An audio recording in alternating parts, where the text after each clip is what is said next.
너희에게 경계하여 이르기를 너희가 어찌하여 성 밑에서 자느냐 다시 이같이 하면 내가 잡으리라 하였더니 그 후부터는 안식일에 그들이 다시 오지 아니하였느니라.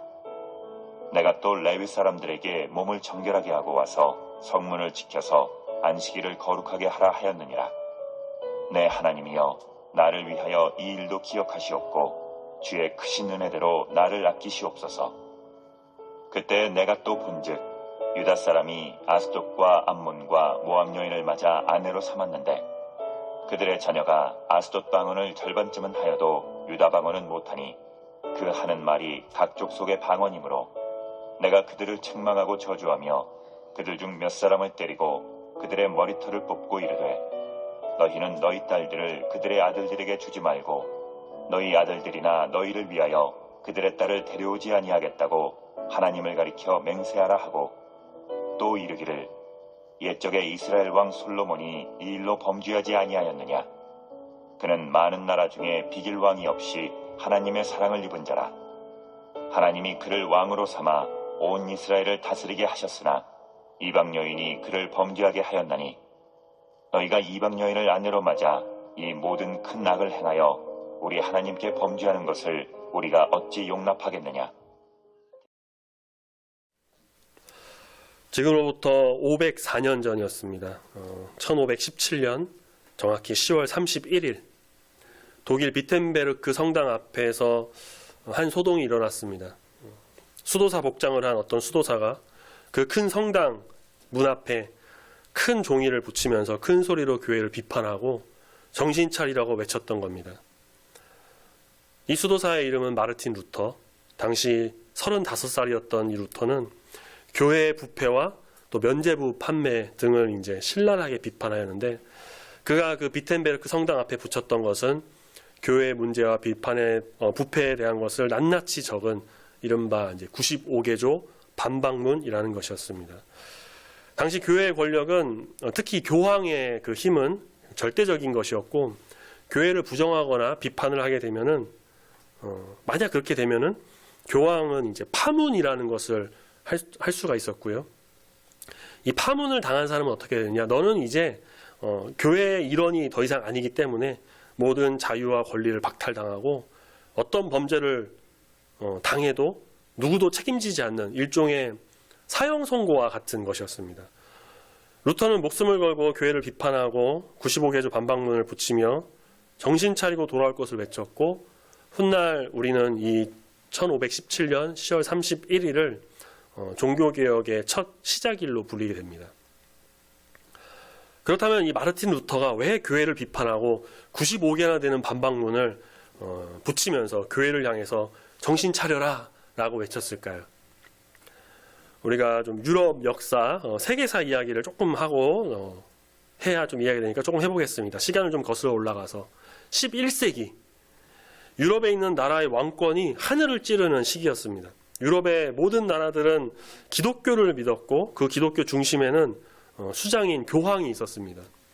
하지만 나라의 왕, 이 황제들의 권력이 너무나 막강했기 때문에 교황은 그저 이제 자리만 높을 뿐 별로 큰 영향력을 행사하지 못했습니다. 교황은 자기가 왕보다 높은 자리에 있는 사람이고 그 가장 큰 권력을 가지고 있어야 한다라고 여겼기 때문에 유럽을 통치한다고 자기가 좀 이렇게 생각해야 됐기 때문에 그것을 이제 실현해야 돼서 하나의 사건을 터뜨립니다. 그것이 무엇이냐? 바로 들어보셔서 아실 겁니다. 십자군 전쟁. 기독교의 성지라고 할 수 있는 그 이스라엘의 예루살렘은 당시에 이슬람에게 좀 지배된 상태, 점령된 상태였고요. 교황은 이 예루살렘을 탈환할 목적으로 각 나라의 왕과 군대를 다 모아서 전쟁을 벌이는데 이것이 바로 십자군 전쟁입니다. 기독교 성지 탈환이라는 그 취지는 굉장히 좋았지만 교황의 좀 사적인 목적이 들어간 그리고 그 전쟁에 참여한 왕들은 어떤 목적이었냐? 이 전쟁을 해서 내가 왕권을 더 강화하겠다. 군인과 영주 그런 기사들은 어떤 것이었냐? 내가 땅을 더 차지해야지. 돈을 좀 끌어모아야지. 평민이나 노예들은 어땠을까요? 전쟁에서 내가 한몫 거둬서 나도 한번 귀족돼 보자. 이런 좀 각각 불순한 목적이 다 담겨진 그 전쟁이 바로 이 십자군 전쟁입니다.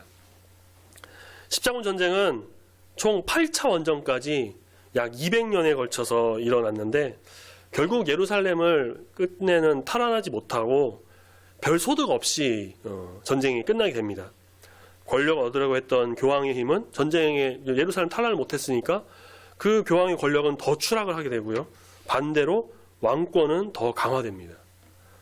교황이 힘을 잃고 각 나라에 있던 교회가 어렵게 되자 교회에 있던 사제나 수도사들이 어떻게 되느냐, 어려움에 처하게 되죠. 결국 이들은 신앙이 아니라 세상 물질에 발을 들이기 시작하고 절제와 신앙이 아니라 탐욕과 세상 유혹에 빠져서 물질에 집착하기 시작합니다. 그러던 중 교회가 또 힘을 많이 잃고 재정적으로도 어렵고 여러 어려움에 부딪히자 교황이 한 가지 방법을 떠올려요. 그것이 무엇이냐? 면죄부라는 것을 판매합니다. 그래서 교회와 교황의 권위도 좀 세우고 돈도 벌자는 것이었는데 이 면죄부가 무엇이냐? 이것을 돈으로 주고 사면 자신의 죄가 이제 용서받게 된다는 일종의 좀 증명서, 인증서 같은 말도 안 되는 것이죠. 이걸 사가서 놔고 있으면 내가 죄가 용서받는다. 그렇게 교회는 돈을 모으고 부패하고 내부적으로 썩어가고 심지어 성적으로도 타락해버리고 맙니다. 말씀 중심으로 수도 생활을 하던 수도사 마르틴 루터는 이걸 그냥 가만히 보고만 있을 수가 없었어요. 그래서 비텐베르크 대학에서 공부도 했고 정말 똑똑하고 신앙심 깊었던 루터는 결국 자기의 목숨을 내걸고 비텐베르크 성당에 95개조 반박문을 붙입니다. 당연히 루터는 아까 말씀드렸던 교황으로부터 파문을 당했고요. 쫓기는 신세가 돼서 이후로는 거의 평생 이제 도망다니며 숨는 신세로 지내게 됩니다. 하지만 그가 붙였던 이 95개조의 반박문, 이 사건은 이미 이전에도 교회의 부패를 좀 비판하는 목소리가 있긴 있었지만 루터만큼 적극적이지 못했는데요. 루터의 이 사건을 종교개혁에 이제 불씨를 지피는 사건이 되면서 이후로 즈빙글리, 멜랑이톤, 또 우리가 잘 아는 칼빈 이런 사람들이 이제 바통을 이어받아서 종교개혁을 일으키게 됩니다. 교회는 이처럼 개혁이 정말 필요한 시점이었습니다. 만약에 이들이 없었다면 우리가 믿는 이 신앙, 이 교회, 이 진리는 어쩌면 수호되지 못했을지도 모릅니다. 개혁이라는 말을 계속 사용했는데 우리가 개혁이라는 것을 알기는 알지만 그 뜻, 사전적 의미를 한번 살펴보면 제도나 기구 따위를 새롭게 뜯어 고친다라는 뜻이 있습니다. 잘되고 멀쩡한 것을 막 뜯어 고쳐가지고 다시 만들고 그러진 않겠죠. 잘못되고 문제가 있는 것을 뜯어 고쳐서 새롭게 만드는 것을 개혁이라고 합니다. 중세교회는 너무 타락해서 이렇게 뜯어 고쳐야만 했고 루터와 칼빈을 비롯한 종교개혁가들에 의해서 교회는 새롭게 만들어졌습니다. 그래서 지금까지도 이 10월 31일 이 날을 종교개혁 기념일로 지키고 있고요. 제가 총신에 있을 때 딱 그때가 500주년이 되던 해여서 학교에서 큰 행사도 했었습니다. 10월 마지막 주일은 종교개혁 이제 주일로 지키고 있는데 올해는 또 마침 10월 31일 오늘이 이제 종교개혁일이자 또 종교개혁 주일 이렇게 딱 맞춰져서 우리가 이렇게 예배를 드리고 있습니다. 성경에도 개혁을 일으킨 인물이 있습니다. 대표적인 사람으로 남유다의 선한 왕이었던 히스기야, 또 그 뒤로 또 요시야. 북이스라엘은 이제 모두 악한 왕이었죠. 그래서 결국 아수르에 의해서 멸망을 먼저 당했고요. 남유다는 그 이후로도 나라가 몇 년간 더 지속됩니다. 하지만 남유다에도 악한 왕, 즉 하나님을 믿고 따르지 않고 우상을 섬기며 그런 왕들이 나타나서 나라도 부패해지고 백성들도 그렇게 되고 우상을 섬기며 어떤 썩은 모습을 좀 보였던 것이죠.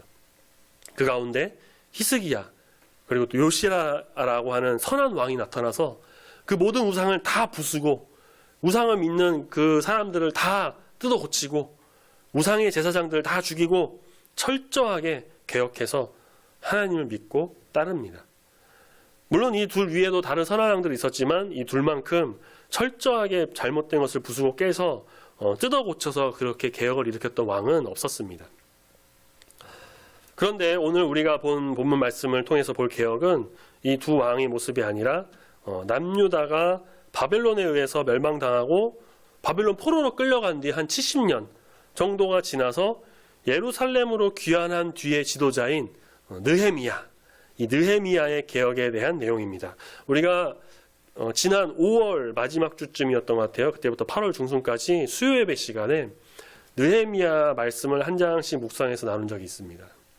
우리가 그때 보셨던 말씀을 좀 다시 한번 생각해 보면서 마지막에 있었던 13장, 오늘 이 느헤미야 개혁을 통해서 우리 안에서 은혜의 개혁, 놀라운 신앙의 개혁이 다시 한번 이루어지는 귀한 시간 되기를 소망합니다.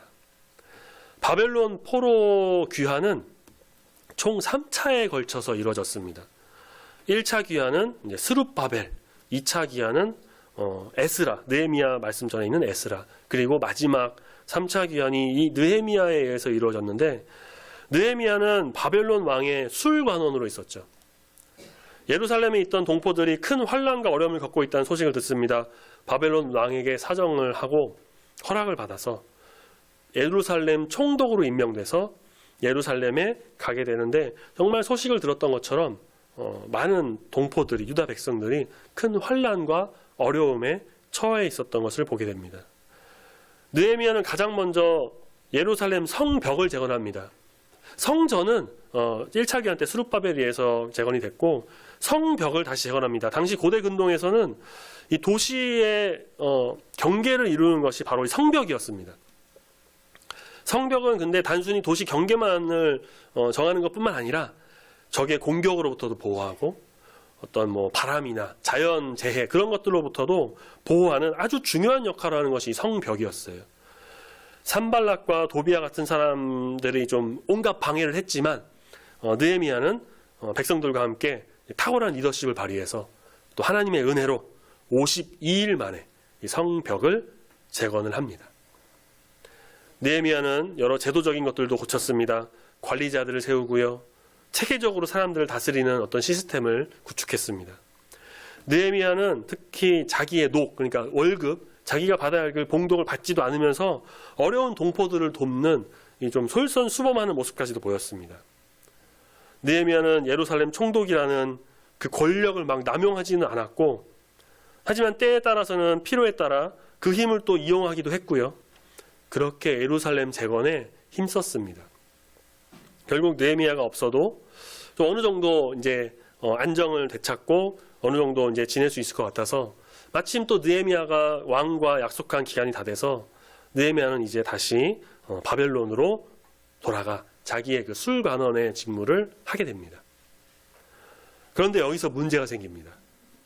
느헤미야는 지도자를 세우고 리더도 교육하고 백성들에게도 철저하게 하나님 말씀 순종하면서 하나님 앞에 올바른 모습 보이라고 그렇게 하고 그는 이제 그들을 믿고 자기 자리로 돌아갔는데, 리더의 부재가 컸던 것인지 아니면 그들의 마음이 본래 완악해서 느헤미야가 돌아가고 얼마 지나지 않아 사람들이 바뀌기 시작합니다. 오늘 말씀 다 보진 않았는데요. 느헤미야 13장 1절부터 쭉 보면 그들이 이제 그들에게 있었던 문제점들이 다 나옵니다. 먼저는 4절 말씀에 이전에 성벽 공사를 방해했던 인물 중 하나, 도비아라고 하는 사람이 있는데요. 제사장 중 하나와 청탁해서 아마 돈을 좀 줬을 수도 있고요.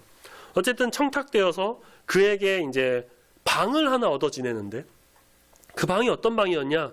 본래 소재물과 유향과 레위 사람 등에게 또 11조로 주는 곡물과 포도주 등을 보관하는 방이었습니다. 그 방에 있던 물건을 다 치워버리고 도비아에게 그 방을 줍니다. 그러다 보니 이런 문제가 생깁니다. 레위 사람들에게 줘야 할 그 물건을 치우니까 레위 사람들이 이제 자기가 받을 몫을 못 받게 되는 거죠. 못 받으니까 자기의 어떠한 생활이 안 되니까 이 사람들이 그 성전의 업무를 안 하고 자기가 지내던 곳으로 돌아갑니다. 성전에서 성전 업무를 보는 사람들이 없게 된 겁니다. 또 이런 문제도 생깁니다. 15절 말씀 보니까 안식일에 노동을 하는 사람이 있었다는 거죠. 십계명을 어기고 있었습니다. 이방 사람이 또 와서 안식일에 물건을 팝니다. 이방 사람이 이렇게 넘어오다 보니까 생기는 문제가 무엇이었냐? 오늘 말씀 봤는데요. 유다 사람들이 이방 여자를 아예 아내로 삼습니다. 24절에 보니까 그 자녀들이 유다 방언, 유다 말은 그 동족의 말은 못하고 이방 사람들의 말을 막 하는 거예요. 마지막으로 28절 보니까 대제사장의 손자의 아들, 그러니까 증손자겠죠. 이 사람이 산발랏의 사위가 됐다고 합니다. 산발랏이 누구냐? 느헤미야 성벽 재건할 때 앞장서서 방해했던 사람, 아까도 말씀드린 그 도비야와 그 둘이 가장 앞서서 느헤미야를 방해했던 사람인데, 심지어 느헤미야를 죽이려고까지 음모를 꾸몄던 사람입니다. 느헤미야가 없던 예루살렘에 이런 많은 문제가 생기고 말았습니다. 이 소식을 들은 느헤미야는 그냥 두고 볼 수가 없었습니다. 그는 바벨론 왕에게 다시 어느 정도 시간 허락받고 예루살렘에 돌아옵니다. 그리고 이 부패하고 망가진 예루살렘 유다 사람들을 새롭게 뜯어고치는, 즉 개혁을 단행합니다. 먼저 도비야가 차지했던 그 방의 모든 물건을 다 밖으로 내버리고 도비야를 내쫓습니다. 이 밖으로 내던졌다는 것은 그 방에서 그냥 그 밖으로가 아니라 완전 성벽 밖으로, 그 도시 밖으로 완전히 버렸다는 거예요. 9절 말씀 보니까 그 방을 정결하게 했다고 합니다. 왜냐? 하나님의 성전에서 제사에 사용되는 물건, 성물이잖아요. 성물, 거룩한 물건. 이 성물을 보관하는 장소니까 당연히 거룩하고 성결하게 해야 되는 거죠. 다시 그릇과 소재물과 유향 등을 가지고 와서 그 방 안에 넣어서 보관합니다. 그리고 자신의 몫을 받지 못해서 자기 땅이나 여러 곳에 흩어졌던 그 레위 사람과 노래하는 사람들, 문지기들을 다시 불러 모읍니다. 그렇게 레위 사람들을 방치했던 민장들, 그러니까 지도자나 리더들 혼내는 건 당연한 일이었겠죠. 그 방에 곡식과 포도주와 기름 등 11조, 그 레위 사람들이 받을 몫을 다 채워 넣습니다. 그리고 13절 말씀 보니까 그 창고지기도 세워서 그것을 관리하게 합니다. 이어서 안식일에 또 일을 하고 노동하고 물건 팔았던 그 모든 일을 다 금하게 하고요. 안식일을 범한 사람들을 엄하게 꾸짖어요. 안식일에는 성전 문도 닫아서 아무 짐, 이런 판매하는 것들 다 못 들어오게 합니다. 물건 팔고 장사하는 사람들도 성 밖으로 다 내보냅니다. 오늘 우리가 본 말씀 22절에 레위 사람들에게 몸을 정결하게 하고 와서 성문을 지켜서 안식일을 거룩하게 하라라고 명령도 합니다. 율법, 이 말씀을 정말 엄격하게 적용해서 사람들이 철저하게 지키도록 했던 것이죠. 이방 여인과 결혼한 자들 25절 말씀에 다 책망하고 막 저주도 하고 어떤 사람들은 또 때리고 머리털 뽑고 벌을 한 뒤에 다시는 그들과 결혼하지 말고 이것을 하나님 앞에서 맹세하라고 또까지 합니다. 이방 여인을 아내로 삼으면 어떤 일이 있느냐? 솔로몬의 예를 들면서 말하죠. 그 이방의 우상을 가져오게 되고 하나님 앞에 범죄했던 그 일들이 이스라엘에 비일비재했고 솔로몬도 그렇게 됐고, 그렇기 때문에 느헤미야는 이 말씀을 우리가 좀 기억해서 철저하게 지켜서 하나님 앞에 범죄하지 않도록 명령을 합니다. 마지막으로 28절에 산발랏의 사위가 되었던 그 대제사장의 손자의 아들 중 하나, 증손자를 쫓아내요. 이 모든 일과 특히 제사장의 직분을 더럽히고 언약을 어긴 사람들 엄히 벌하고 이방인을 다 몰아내고 깨끗하게 하고 30절 말씀에 제사장과 레위 사람을 반열에 다 세워서 각각 자기 일들을 맡아서 철저하게 행하도록 합니다.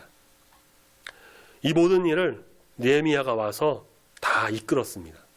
그러니까 리더십이 굉장히 탁월하고 진취적인 사람이죠.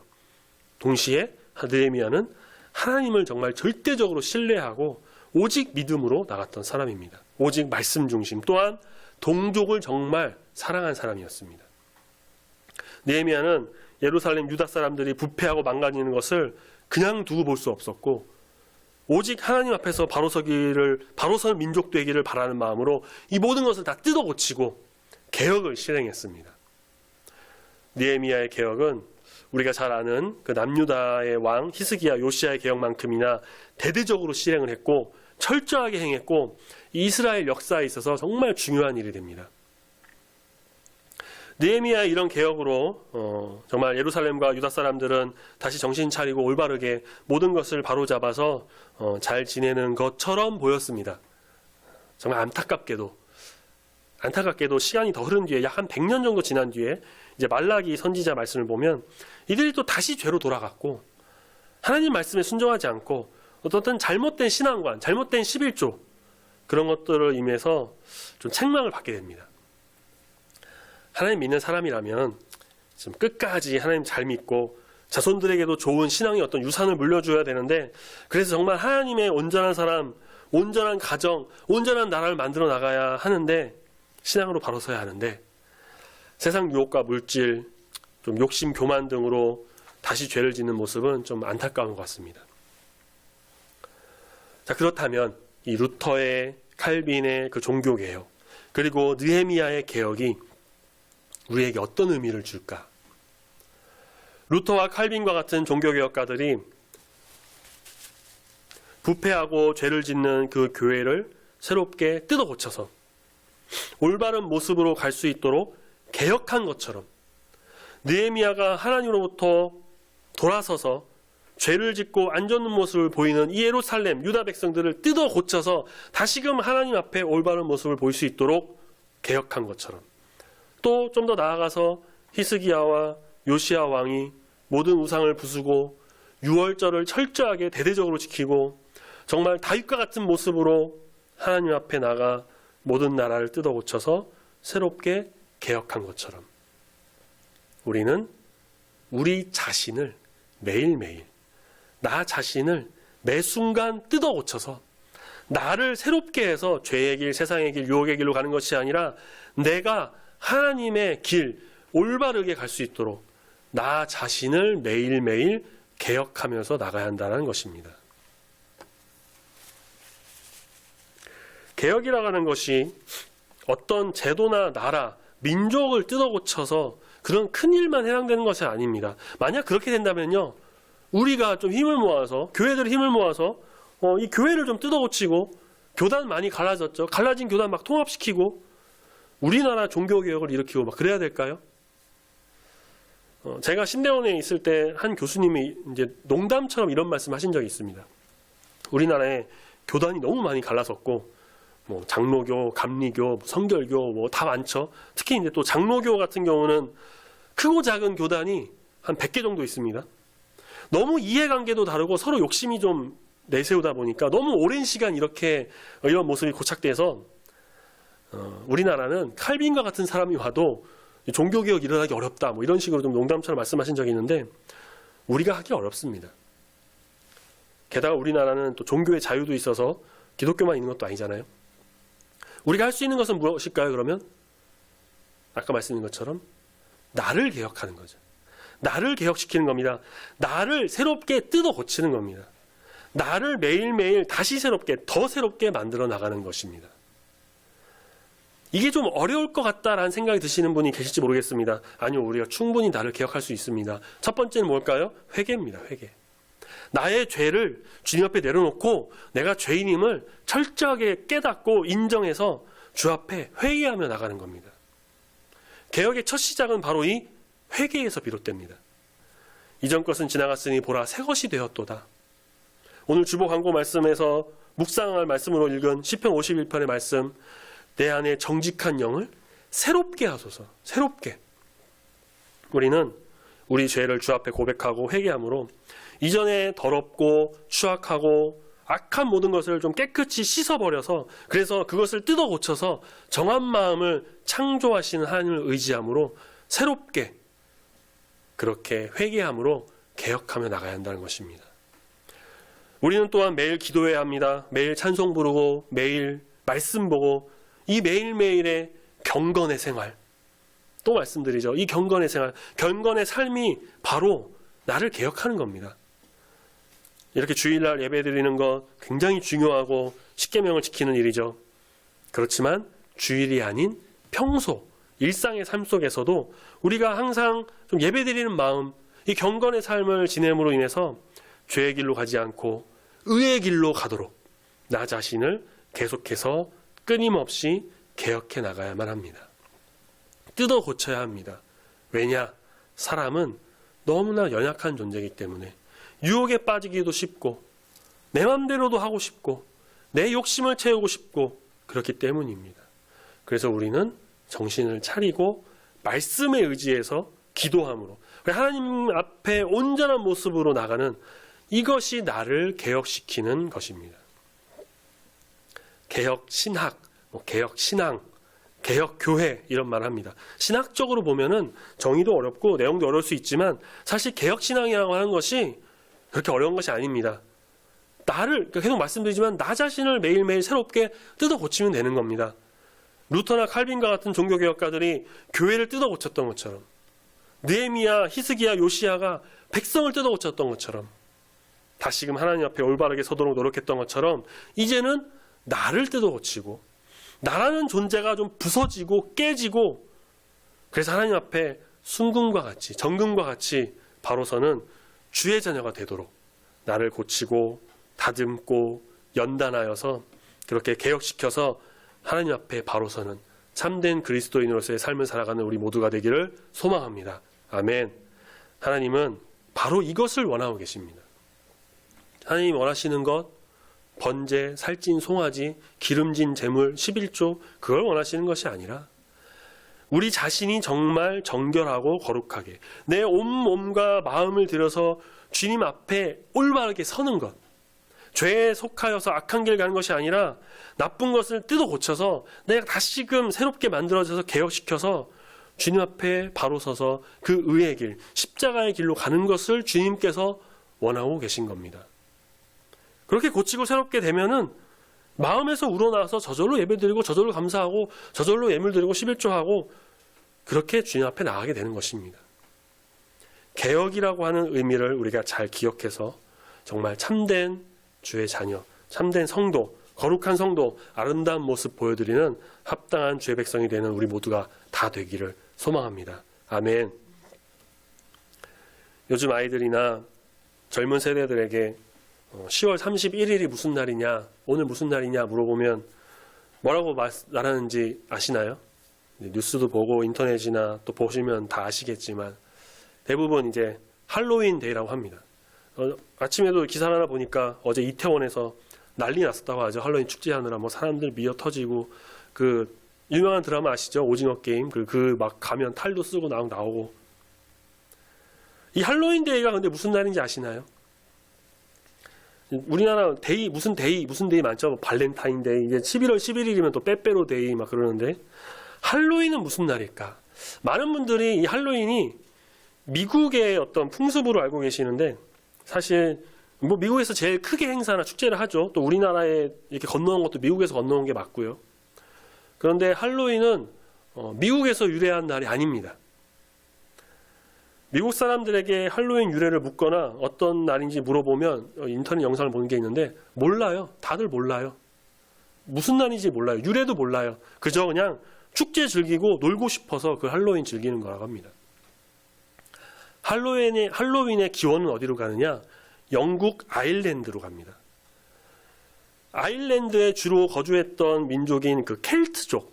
이 켈트족은 이 그들만의 달력이 있는데 10월 31일이 한 해의 마지막 날입니다.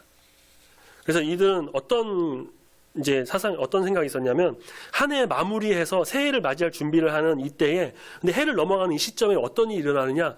지하 세계가 열려서 죽은 자의 영혼과 더불어 귀신과 유령들이 막 찾아와서 사람들을 괴롭힌다라고 믿었어요.